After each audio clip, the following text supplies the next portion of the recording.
Imagine walking into a cave more than 12,000 years ago. There is no city outside, no hospital, no cemetery, no priest waiting with a ceremony, just a small group of people, a body, and a decision.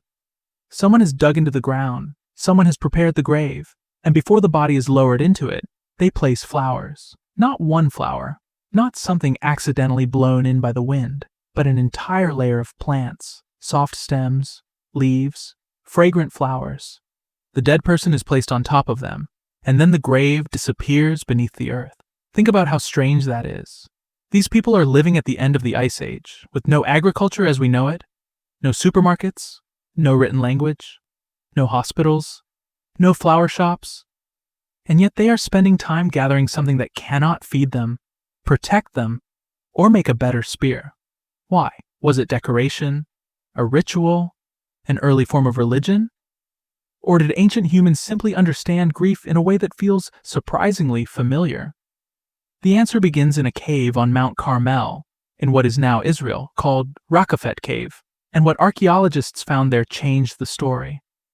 Around 13,700 to 11,700 years ago, people belonging to the Natufian culture repeatedly buried their dead in the same place, not just a random hole in the ground, but a real burial area where dozens of people were buried over generations. In several graves, archaeologists found something extraordinary. The flowers themselves were long gone, but the mud remembered them. Before the bodies were placed inside, the people appear to have prepared the graves with a thin layer of wet material. Then plants were laid across it, and when the plants disappeared over thousands of years, they left impressions behind: stems, leaves, branches, patterns, like prehistoric fingerprints. In one grave, archaeologists found more than 30 plant impressions, some identified as flowering stems from sage and related plants. And because these plants flower in spring, the evidence even gives us clues about when some of these burials happened.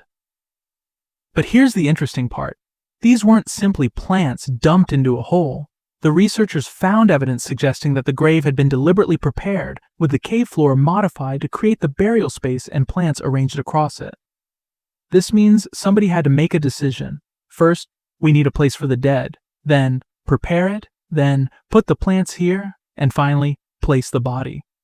That is not survival in the narrowest sense. It is behavior with meaning.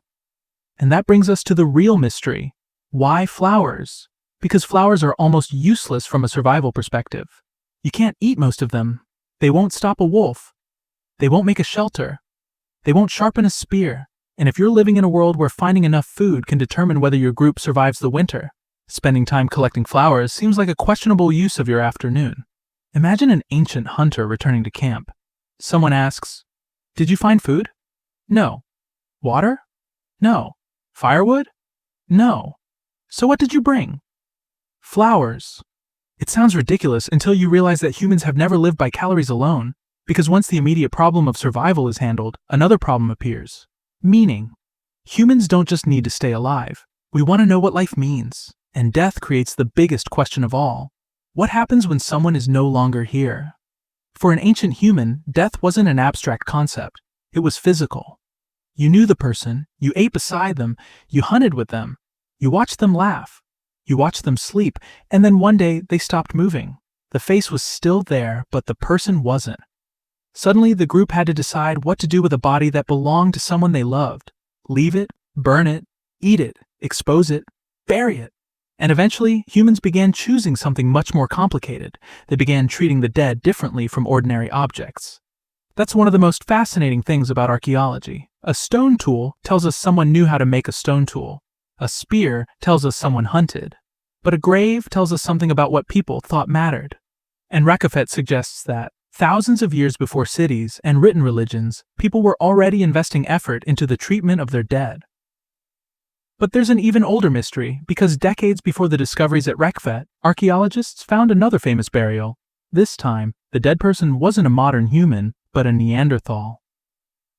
The site was Shanidar Cave in Iraqi Kurdistan, where in the 1960s, archaeologist Ralph Solecki excavated several Neanderthal remains, and one individual, Shanidar IV, became famous because around the skeleton were concentrations of ancient pollen, interpreted as possible evidence that flowers had been deliberately placed around the body. The idea was extraordinary. If true, Neanderthals weren't simply burying their dead, but might have been decorating graves with flowers.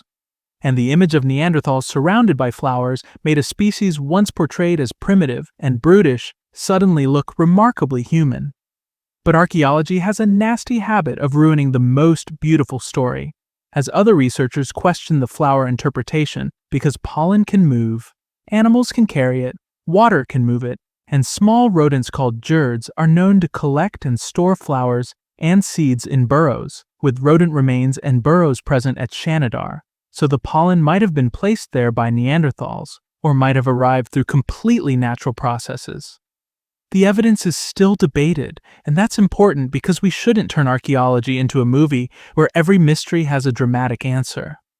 Sometimes the honest answer is, we don't know. But Rakefet is different. There, archaeologists found actual impressions of flowering plants preserved in the graves, and the evidence for deliberate floral use is much stronger, giving us a clearer window into what people were doing near the end of the Ice Age. And what they were doing is fascinating. They weren't simply throwing flowers onto a body, they were preparing a space specifically associated with the dead, and they returned to this place again and again, generation after generation, for roughly 2,000 years. That means the flowers may not have been about one person, but about the community. Think about what happens when someone dies today. The funeral doesn't only exist for the person who died. The person doesn't need the flowers. The dead don't need the ceremony. The living do. A funeral gives people somewhere to stand, something to do, something to say, something to remember. And perhaps that was happening thousands of years ago. The flowers may have helped transform death from something terrifying and chaotic into something humans could understand. But there is another possibility. Maybe the flowers were not only symbols, but emotional. Flowers have color. They have scent. They feel different from stone and bone. And many cultures throughout history have used them to express affection, grief, beauty, respect, and remembrance. So perhaps an ancient person looked at the body of someone they loved and simply thought, this person deserves something beautiful. No theology required, no complicated religion, just grief and love, and the strange human instinct to decorate the things we cannot bear to lose. But there is something even deeper here. The flowers eventually died too. Think about that. A person dies. Flowers are placed beside them. Then the flowers die, and yet thousands of years later their traces remain, and the archaeologists who discovered them were able to reconstruct a tiny moment from a world that disappeared almost completely. Someone picked those plants. Someone carried them into the cave. Someone arranged them. Someone placed a body on top, and then they walked away.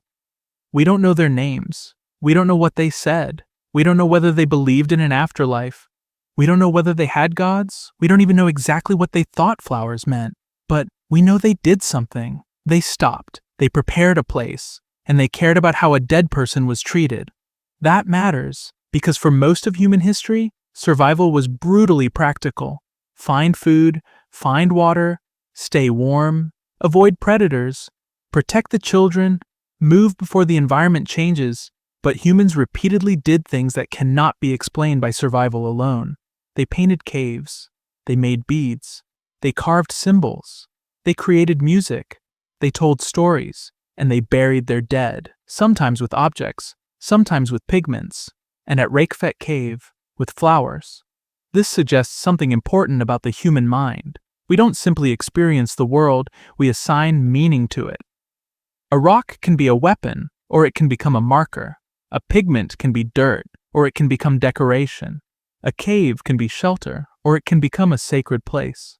And a flower can be completely useless until a human being decides that it means something. Perhaps that is why flowers appear around the dead in so many societies. Not because flowers possess some magical power, but because they create a strange contradiction. They are beautiful and temporary. They bloom and then disappear, just like us. Maybe ancient humans understood that long before anyone wrote it down. The flower doesn't stop death, it doesn't bring the dead back, it doesn't feed the living, it doesn't make the winter warmer. It simply says, you mattered. And perhaps that was enough, because the oldest human response to death may not have been fear, but remembrance. And somewhere, more than 12,000 years ago, in a dark cave on Mount Carmel, someone placed flowers beneath a dead person, then covered them with earth, and walked away. The flowers disappeared. The people disappeared. Their language disappeared. Their world disappeared. But the gesture survived. And maybe that is the strangest thing of all. The flowers were never meant to last, but the meaning did.